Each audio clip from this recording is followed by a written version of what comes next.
All right. Thank you so much, everyone, for joining. We will get started now. There may be a few stragglers joining later. However, in the interest of respecting your time, we will kick things off.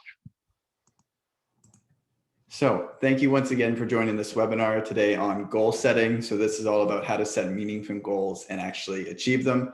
As you know, I'm Christian Battistelli and I'm here with Derek Duca. And here's the agenda we're going to cover today. So to start, we're going to talk about why we set goals to begin with. And we're going to then go into deciding what we want and why. How do we figure that out? Overcoming resistance to change. Planning for success, and then how do we stay motivated? So this is really centered on, how do we actually decide what we want, figure out meaningful goals, and how do we actually get from planning to achieving and the entire process. So Derek, why don't you kick things off for us? Great. Well, many of you have probably heard of Stephen Covey and the 7 Habits of Highly Effective People. Excellent book. He's passed away now, but the principles still work very well. And one of the key takeaways was begin with the end in mind. So what is it that you're trying to achieve? And so we're going to take a look at that in detail tonight. Christian. All right. So why do we set goals? Derek and I really like to use this analogy of navigating a city. If we didn't know where we were going, it's really hard to get directions. So this analogy kind of we find really sums it up. It's, especially when we look at financial planning, it's really hard to give advice or directions on where to go if we really don't know where that end point is. Setting goals is also linked with higher motivation, self-esteem, self-confidence, and autonomy. And research has established a strong connection between goal setting and success. So there was 2 actually really interesting studies that were done on university students. They did a free writing exercise, which is essentially just writing down their goals. And just that exercise alone resulted in a 25% reduction in dropout rates. So just a simple, quick exercise. Let's spend 5 minutes writing down your goals. And there was a pretty strong result just from something as simple as that. Derek, anything to add on that? Yeah, I've tried navigating cities without a direction or a goal, and it's not very good. It doesn't work out very well. So the next thing we have to do is really to decide what you want. And what I want is different from what you want, and it's different from everybody else. So when you start out, really the key is just to brainstorm ideas. Literally make up your bucket list, dream list, whatever you want to call it. And then you can start to prioritize and identify your major goals. Putting pen to paper turns an abstract idea into something concrete and sends a signal to your brain that you're serious about achieving them.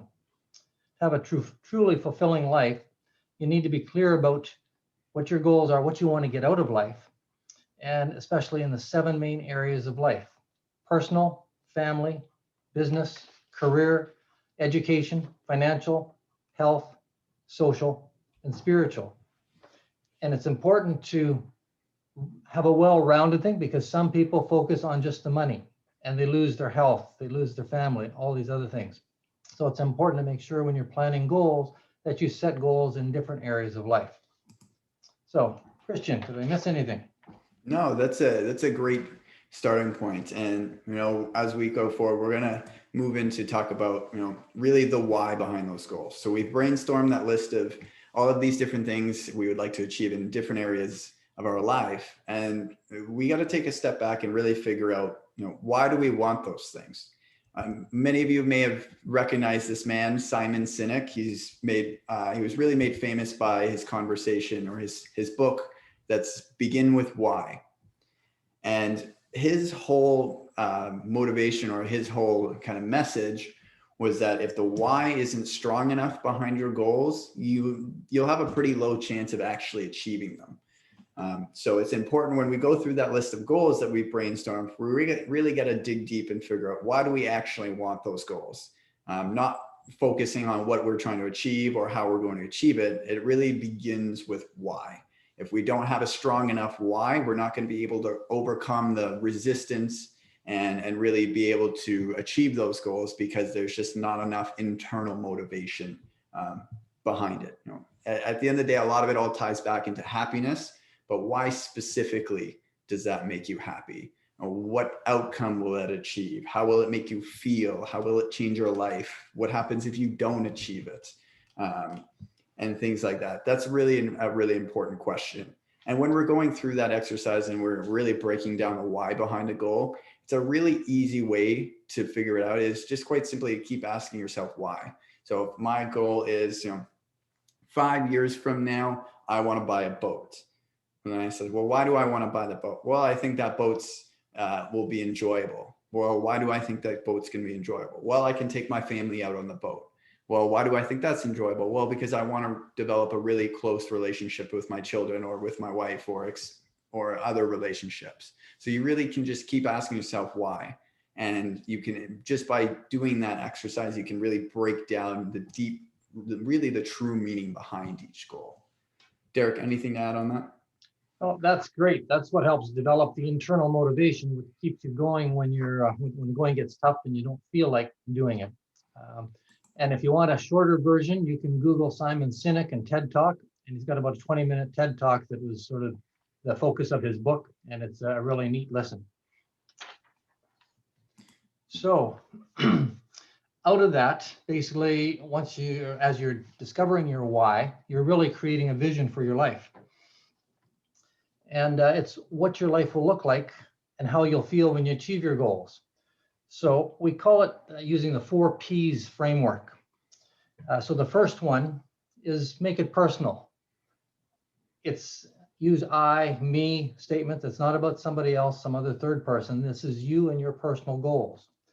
The second P is present. Use present tense. It's as if you are doing it right now. Not I will lose 20 pounds.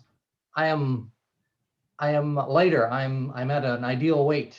Use present tense in that. Make it positive is the third P. So it's really tough to work on negatives. If I say don't think of a pink elephant, the first thing you think of is a pink elephant. So we don't want to go negative. So avoid terms like not and don't. Speak again positively. And the fourth one is passion. Inject emotion behind your vision. Remember the pain that you're trying to get away from or the pleasure that you're seeking. That's really the 2 drivers what most people's goals are set for, is to avoid pain or to have pleasure. So a bad example of a goal is, my goal is not to be unhealthy. But a better example is, I love the way I feel and look and how healthy I am so I can play with my grandchildren for hours at a time. So what reminds you of your vision? Consider surrounding yourself with reminders that help you feel the way your goals will make you feel. You can do this using pictures, words, or phrases. It can be as simple as putting a picture of on your nightstand, or you can create a vision board that includes all 3. A number of years ago, I was at a company workshop that was full of high achievers. We were given 5 minutes by the instructor to use the 4 Ps and write down 10 goals in any or all of the 7 areas of life that we wanted to accomplish within the next 12 months.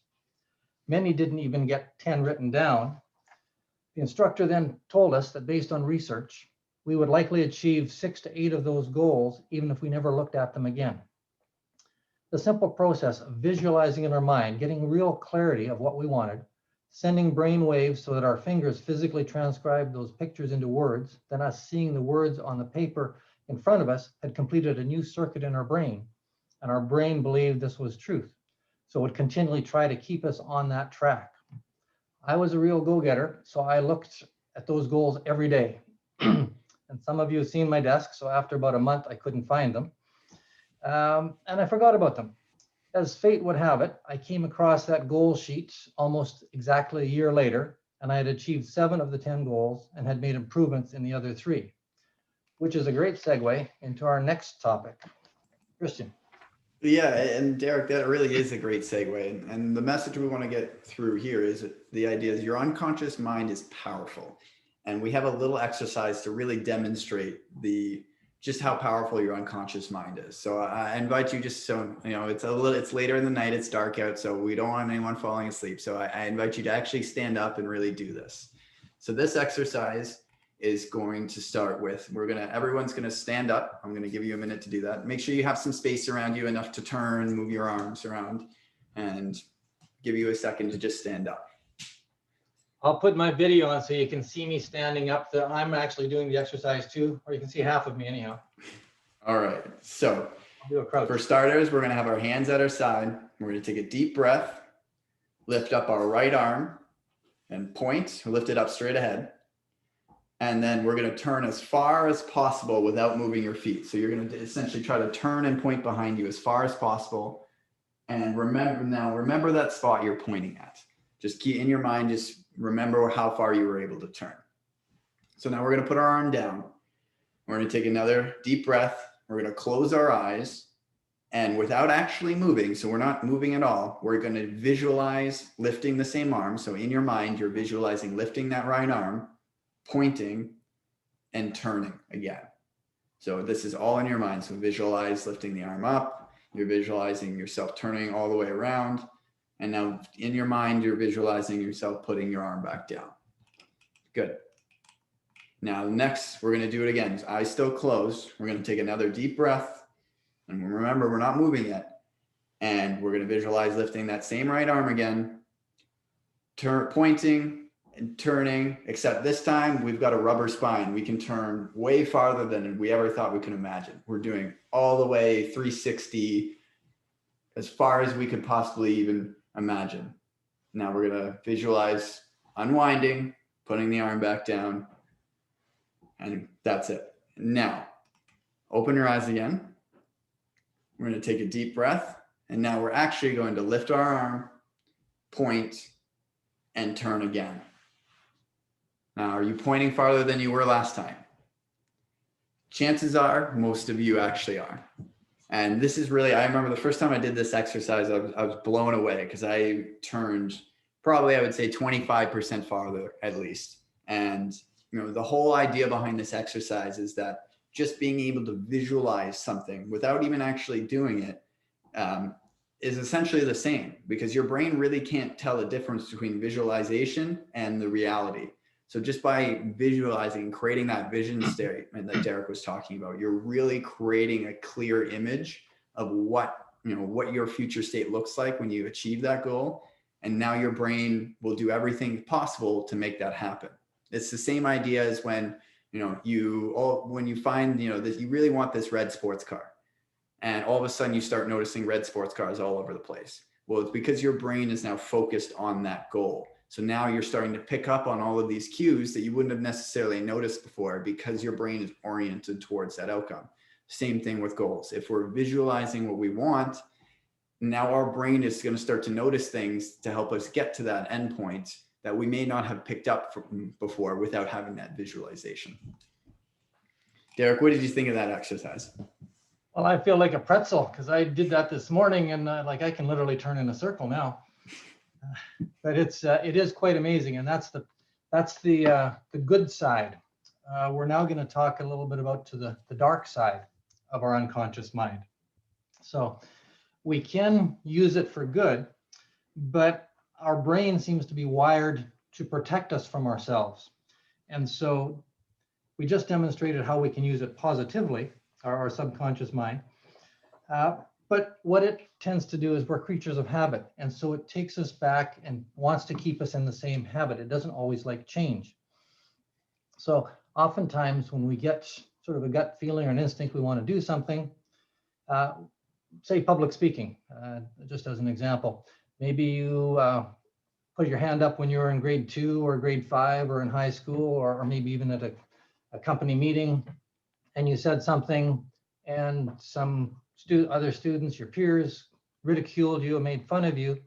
So now when you want to say something, your brain very quickly subconsciously says, oh, you don't want to be made a fool of again. Don't you dare speak up now. And so our brain is wired to protect us, and it's based on past history that was a negative experience for us.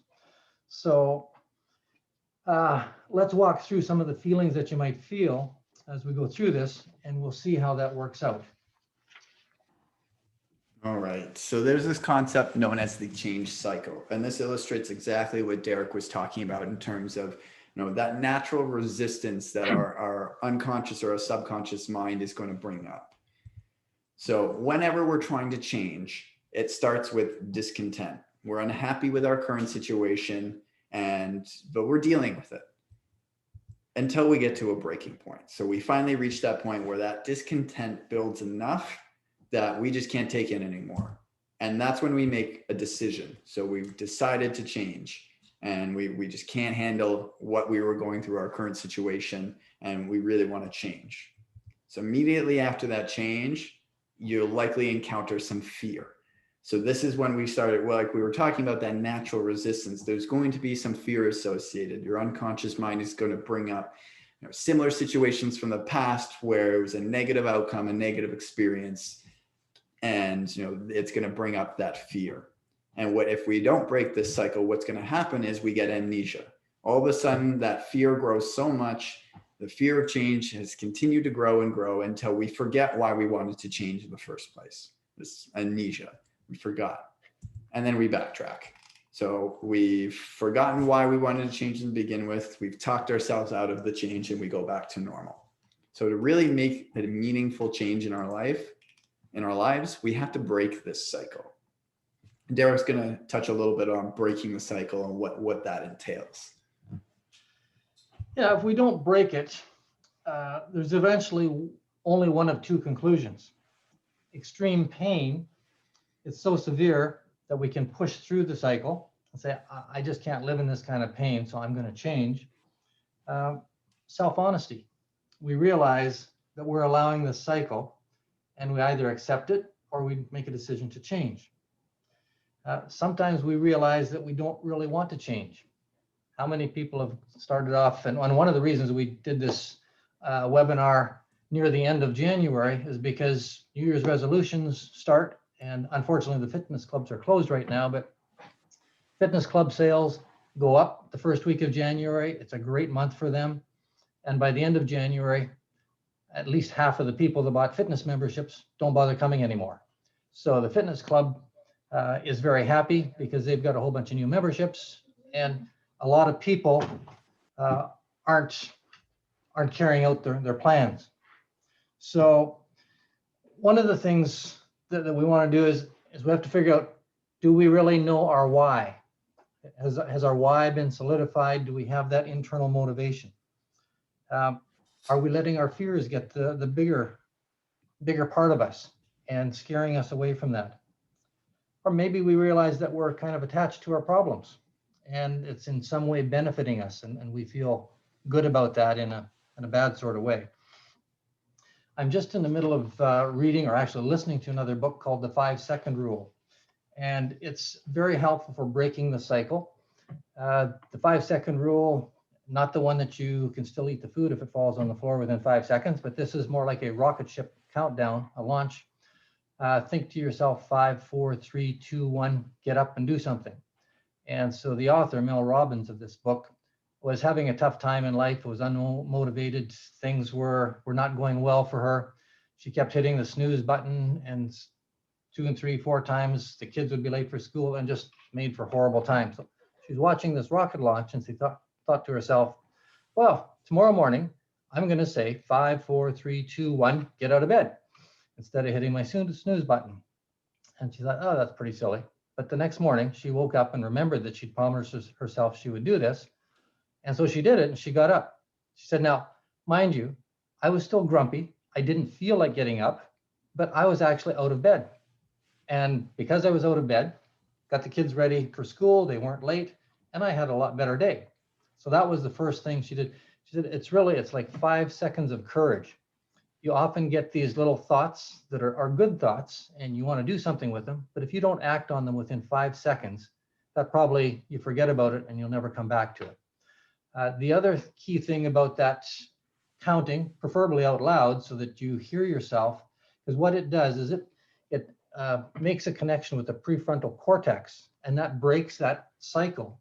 It changes the wiring in the brain and focuses you into action. So when you can take a physical action, it breaks the emotional strongholds, the fear, and gives you just that few seconds of courage to take an action, and all of a sudden you're now running in a different direction.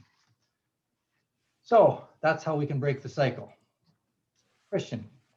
Thanks, Derek. And that was really, I love that example that you was talking about from that book, and the idea of the countdown, and just the idea of really connecting, back to our why, like we talked about earlier. The idea of self-honesty is really important, because if we're truly honest with ourselves when we're looking at these goals, if the why behind these goals isn't strong enough, then we'll realize, well, we don't really have the motivation to push through. And so now we've talked about starting with why, figuring out why we want to achieve the goals we're setting. We've looked at the natural resistance that we're gonna face. We're ready to encounter that, and now we've got to set out a plan. So how do we plan for success? So a lot of you may have heard of SMART goals, but we actually have smarter goals, and very similar idea. When we're setting goals, they have to be specific. So it has to be something that's focused, it's powerful, it's inspiring. It's not broad or general, like I'm going to be healthier. That's very broad. What does that actually look like specifically? Well, I'm going to lose some weight, or I'm going to something else related to health. Second one is measurable. We have to make sure that we can track our progress. If it's just I'm being healthier, well, we don't really know if we're healthier by the end of the year. It's a fairly vague goal. So we need to be something that's measurable. It also has to be actionable. So it has to be something, when we're setting this goal, we want to use strong action verbs. So these are strong words that really inspire action, inspire emotion. The goal has to be risky. So our goals aren't really worth setting if they aren't outside of your comfort zone. If it really has to require your best effort, because otherwise you'd already be doing it. If it would be easy, it'd be comfortable, it wouldn't be too hard to achieve. So it likely wouldn't provide a lot of an impact. So they have to be time keyed. So they have to have a timeline, a deadline. So if it's the end of the year, or the end of the week, the end of the month, we have to make sure we set that deadline. One thing I know, and I've read a number of research on, is setting deadlines with anything, whether it's day-to-day goals or yearly goals. It motivates you to work and be more productive. So even just with when you're going to the office, if you don't say that I'm leaving the office at 5 p.m., well, it's really easy to leave at 5:10, 5:15, 5:20, and that work that you could have gotten done by 5 all of a sudden is stretched to 6 o'clock, 6:30. But if you really commit to a deadline, the research has shown that you're a lot more productive, because in your mind, your brain is telling you that, oh, I have to get this done by this point. The goals have to be exciting. So like talking about our why again, looking at it has to excite you. It has to involve and invoke your emotions. Emotions are a really key part to setting and planning for meaningful goals. And finally, it has to be relevant, and it has to align with your values, and they have to match up with each other. Because if a goal is not in line with your values, well, then is it really worth it? It comes back to your why again. If your goal is I want to make a lot of money, but what's important to you is spending a lot of time with family, there may be some conflicts, because making a lot of money may say, well, I've got to work 60, 70, 80-hour weeks to make more money, but that doesn't allow me to spend time with family. So there's a natural disconnect between your goal and your values there. Derek, anything to add on smarter goals before I move on to some other pieces of planning for success? Yeah, I'll just comment on, especially on the relevant. We're all in different seasons of life, and I now have grandchildren that range from 3 to 10 years of age, and I still have goals. We set goals all the time, but the goals that I have today with grandchildren ages 4 to 3.5 or 4 to 10, and when I had children that were under the age of 10, are totally different, because I'm in a different place in life. And I think it's especially important at this time with COVID and all this that's going on, that whether you're retired, whether you're working part-time, whether you're alone, whether you're married or with family, you still need to set goals. And it gives a purpose to life. It gives you some specific things to look forward to doing, even weekends or vacations. Wanda and I usually talk about Friday night, what we're going to do on the weekend. we don't always make a list, but we like to talk about, here are the things that we'd like to do over the weekend, not necessarily in any particular order, but to say that, oh, here's things. Because I've had weekends where we did just about the same number of things, but there was one or two things that I hadn't mentioned to Wanda or hadn't written down, didn't bring up at all, that I actually really wanted to do. And I had a great weekend, but I felt lousy because I hadn't done those one or two things that I'd really wanted to. And especially now with the lack of, shall we say, mobility of people to go out and visit and have coffee, we need to find ways to stay in touch with people, make that a goal. Call 2 people a week. When we get out of this COVID, make a goal for yourself to call up, say, if there's 4 or 5 friends that you really want to get to know better, make a goal to set 2 coffee dates or 2 lunch dates every week or something like that. So there's always things that you can do with goals to make your life more relevant and to get more zest out of life. And so let's move on into how we actually can reverse engineer those goals once we've set them to get them done. And so we've got a goal, and if it's a big goal or if it's a longer term goal, it's really hard to get excited about something that's not due till December 31st. So we need to break it down and say, okay, what do I need to do over the next, by the time 3 months is up? And then, okay, that's still too far out. What do I need to do on a monthly basis? And then maybe what do I need to do on a weekly or a daily basis? So one example of this Christian and I do on a daily basis is we list our top 3 priorities for the day. We've got bigger to-do lists than that and more people to talk to and so on. But we try and say, if there's nothing else that I get done, these 3 are the most important action items today to help us get to our goals. So there's a couple of great books on habits. One of them is called The Power of Habit by Charles Duhigg, and another one is Atomic Habits by James Clear. Clear talks about the importance of focusing on one, what he calls keystone habit. So here I'm quoting from his book. He says, a keystone habit is a behavior or routine that naturally pulls the rest of your life in line. For example, weightlifting is my keystone habit. If I get to the gym, then it creates a ripple effect in other areas of my life. Not only do I get the benefits of working out, I enjoy a wide range of secondary benefits. I focus better after the workout. I tend to eat better when I'm working out consistently. I sleep better at night and wake up with more energy in the morning. So one little habit or one goal leads to a lot of other benefits or secondary goals that get accomplished. So again, breaking things down as to when you need to do it, how you need to do it. The other thing would be setting up a not to-do list. What prevents you from doing some things? So eliminate those things from your list of what to do, and try and spend maybe just a few minutes at the beginning of the day of what are the most important things, like Christian and I do. It's just 5 minutes, if that. Here's the most important things to get done today. And some people prefer to do it at the end of the day, is saying, okay, what do I need to do tomorrow, so that they're getting ready for it. All right, anything else on chunking, Christian? No, Derek, you really covered all of that. And chunking is breaking down those bigger goals into smaller action steps, because it's really hard to motivate yourself towards a goal if you're looking at it as one big piece. You've got to break it down into smaller, more actionable pieces. Another thing we need to do with our goals is review and reassess regularly.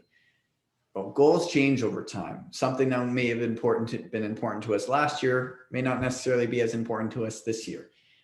As our goals change, we have to make sure we're reviewing and reassessing them regularly. So like Derek was talking about with some of the examples that we do with our firm, we meet on a quarterly basis to review our practice goals. So on top of meeting on a weekly basis to review our goals for the week and a daily basis for our goals for the day, we meet on a quarterly basis to reassess and look at, are these still our goals? So all of our actions are planned through the weekly and daily meetings, but it's the quarterly meetings that we really look back at, okay, what were our goals for the year to begin with? Are those still our goals? How are we progressing towards them? Do we need to reassess or change our goals, change the timeline of the goals? making sure that, we're staying on top of what we actually want to achieve, and that what those goals we set were 3 months ago are still consistent and still the goals that we want to achieve today. Derek, anything to add on that? No, you covered that really well. It's just, again, you got to keep at it on a regular basis. So how do we do that? Because as humans, or maybe it's just me, it's sometimes difficult to check in on yourself and motivate yourself. So finding, and I like how Christian put this here, an accountability buddy. So find a friend, a relative, colleague, someone you can count on, a coach. I mean, same thing with fitness. People hire a fitness coach, not because they don't know how to run or lift weights. It's because there's some accountability there. Now, one caution here, be careful who you share your dreams and goals with. Not everybody will be as excited about them as you. And although they may be well-intentioned, they may inadvertently be discouraging you, trying to prevent you from failure, as they might term it. An excellent quick read on this topic is The Dream Giver by Bruce Wilkinson. It's a modern day parable that helps you see that what at first seems like a road full of obstacles is really a series of opportunities to help you toward your goals. Finally, and the most important thing we can do, I'll let Christian finish it off. Yeah, the most important thing we can do is just to start. We've talked a lot about planning and setting the right goals, figuring out why, but at the end of the day, Wayne Gretzky has a really famous quote that says, you miss 100% of the shots you don't take. So if we've done a lot of focusing on planning, figuring out why, but if we never start, then what's the point? So even if it's we're not 100% sure if it's the right direction, the important thing is to get started. We can still figure out, keep looking at, what's our why? What are we trying to achieve? Are our goals structured properly? Are they smarter goals? Do we have the actions chunked out? But at the end of the day, you've got to take that first step. If we never take that first step, well, then all of that work just goes to waste. That's true. So now that you've taken the first step, or we're assuming you've taken the first step, that's great. That's awesome. But the hard part is continuing on with the second step and the third step and the fourth step, because most goals don't happen overnight. And there are setbacks, whether you're trying to train for lifting weights or running, typically you'll get some faster times or lift more weights, and then you'll slip back and you can't lift as much. So we've got to learn how to say no to buts, not the ones we're sitting on, but a few other things that I'll bring up in a second here. Think back to the change cycle that we talked about earlier. When fear starts to creep in, we may start to make excuses for why we can't reach our goals. These are the buts that we need to avoid. But it's too hard. How would you know? You haven't done it. But it's too risky. If you're at this point, it's well thought out. So is it really that risky? And who says it's risky? But it's going to take too long. Well, what is long? Time is going to pass either way. Next year, you're going to be a year older, whether you achieved any goals or not. You might as well use the time to live the life that you want. But it's too overwhelming. Thinking too big, go back to chunking. If you keep saying, I'm busy, that simply means that something else is more important than what you said your goal was. So go back, look at your goals. Is it really that important? Organize, eliminate the things that aren't important, change your perspective. What really is important, and how can I move on from there? Any more buts, Christian? No, Derek, you covered all the buts. The next step in staying motivated is how do we battle procrastination? It goes back to the idea of creating a compelling vision that we talked about earlier. If the current pain or the pleasure from achieving the goal isn't strong enough to motivate us to keep moving and keep going, then it's hard to achieve that goal. So if the current pain isn't enough to keep you from going, you got to focus on the pleasure associated with that outcome. That will keep us motivated and help us avoid that procrastination. Derek, anything to add on that? Yeah, just a couple little things. One is that 5-second rule that I'm in the middle of reading. So it's very new and fresh, but I've found that on a couple of little things myself that I'm sort of procrastinating on. And then most times, unless I'm in a crowded room. And at this point in COVID, I haven't been in any crowded rooms for a long time, so I can speak out loud. I say 5, 4, 3, 2, 1, and I just go into action, even though I don't feel like it. So that really is a way of getting yourself to get 5 seconds of courage. Take a risk, take an action. And the other thing is to set yourself up for success. For example, I put my gym clothes on the floor beside my bed every night before I go to bed. So when I get up, I guess technically I have a choice, but I've made myself feel like I have no choice. I get my gym clothes on and I go down to my basement and work out. So little things like that where you can set yourself up so that you know what you're doing. If you have a trouble eating snack foods, don't fill your cupboard with snack foods. Put fruits and vegetables and all those kind of things in there. So you can do those things to help you carry on. But part of it is the environment that you're in. So some people like music. That helps them listening to, Bach or other instrumental music, meditation, yoga, having a video going on in the background, doing exercises. I try and go out for a walk every day for 5 to 15 minutes at lunchtime. Doesn't matter if it's rain, I try and stay away from, but cold and snow, that doesn't really bother me. Summertime is nice, but just to sort of refresh myself. The other thing is that we're all a little bit different. Some people are early birds, they get up really early. Some people are night hawks, they stay up late. And so studies have shown, and this won't be for everybody, but it covers the broadest part of the population. For most people, in the morning, probably between 8 and 11, somewhere in that time frame, is when we're able to focus best.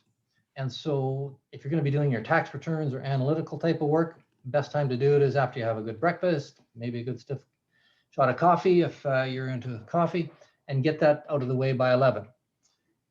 In the afternoon, something that's very mundane and boring and repetitive, that'd be a great time to do it, because we always have a little bit of a downer in the afternoon. There's a little bit of a dip in our energy, especially if we've had a nice lunch and didn't go for a walk. So we don't want to be doing really detailed work in the early afternoon, but later in the afternoon, or perhaps even early in the evening, seems to be when our creative focus is working at its best.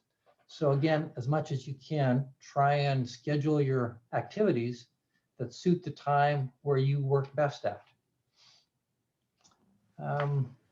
Anything else on that, Christian? No, you've really covered it. And I like that last piece on breaking down your day. And this is something Derek and I try to really do when we're working in the office, is focusing on that heavy analytical numbers crunching type work in the morning when we're both sharp and fresh, because that's when our brains are really, when the juices are really flowing. And then that early to mid afternoon is when we can do some more kind of mundane tasks and some follow-ups and some things that don't necessarily take as much brain power. And then by closer to the end of the day, when our brains are a little refreshed again, we can get into our creative kind of planning work, business planning, just coming up with different strategies and things like that. That's where our creative juices really start to flow. And we've really found that that's really helpful in our days in making sure that we're productive. The next thing we have to do when we're staying motivated is to really embrace failure. The one line I always liked growing up, and even today, is, there's no such thing as losing. You're either winning or you're learning. And so we have to embrace the idea of failure. Most great people fail their way to success. And the problem isn't failing, it's not learning from it. You have to learn and grow from your failures, because that's really the only way. You're never going to get it perfect the first time around. So every time you do something and you fail at it, it teaches you something. And the important thing is to figure out, what is this mistake trying to teach me? How would you approach the same situation next time, knowing what you know now? There's a really popular quote. Well, I wouldn't say really popular, but there's a quote. I'm going to read it to you. It says, "I've missed more than 9,000 shots in my career. I've lost almost 300 games. 26 times I've been trusted to take the last shot, the game-winning shot, and missed. I failed over and over again in my life, and that's why I succeed." That was Michael Jordan. arguably, I won't get into semantics, one of the greatest basketballs, if not the greatest basketball player to have ever lived. If he's failing his way to success, you know that you can. Failure is not a bad thing. Failure is a learning opportunity, a teachable moment. Derek, anything to add on that? Yeah, that's great, Christian. The only thing I would add is that be careful of the words failure and success. What some people term failure or some people term success may be different than what you are thinking. And so you have your own lens to view things through, your own perspective. From the worldly standpoint, Mother Teresa was a big failure. She never had much money. She didn't have a cottage. She didn't have a beach house, all these kind of things. And yet she was a tremendous success in what she had set out to do. So use those words very sparingly because your success is your success. And your learning is your learning. So you really have to focus on what's important to you, not what somebody else, not what the marketing department is trying to tell you. You don't necessarily need a Lamborghini to get to work, although that's kind of nice, but you don't need that. So what is your vision of success? And use any time that you fall a little short of that, as Christian has very well said, use that as a learning experience or an opportunity to go somewhere else. I think it was Thomas Edison said, I didn't fail to find the light bulb. I found 10,000 different ways to invent other things. And because it took him a lot of tries to get that light bulb working. So I think that just about wraps it up here from what we were presenting. We could literally do a whole day session on goal setting, but I think that's enough for one session. If you've got any questions, please put them in the chat and we'll answer them. And we will send out a follow-up referencing the books that we talked about. The 7 Habits of Highly Successful People by Stephen Covey. Start with Why by Simon Sinek. Power of Habit, Charles Duhigg.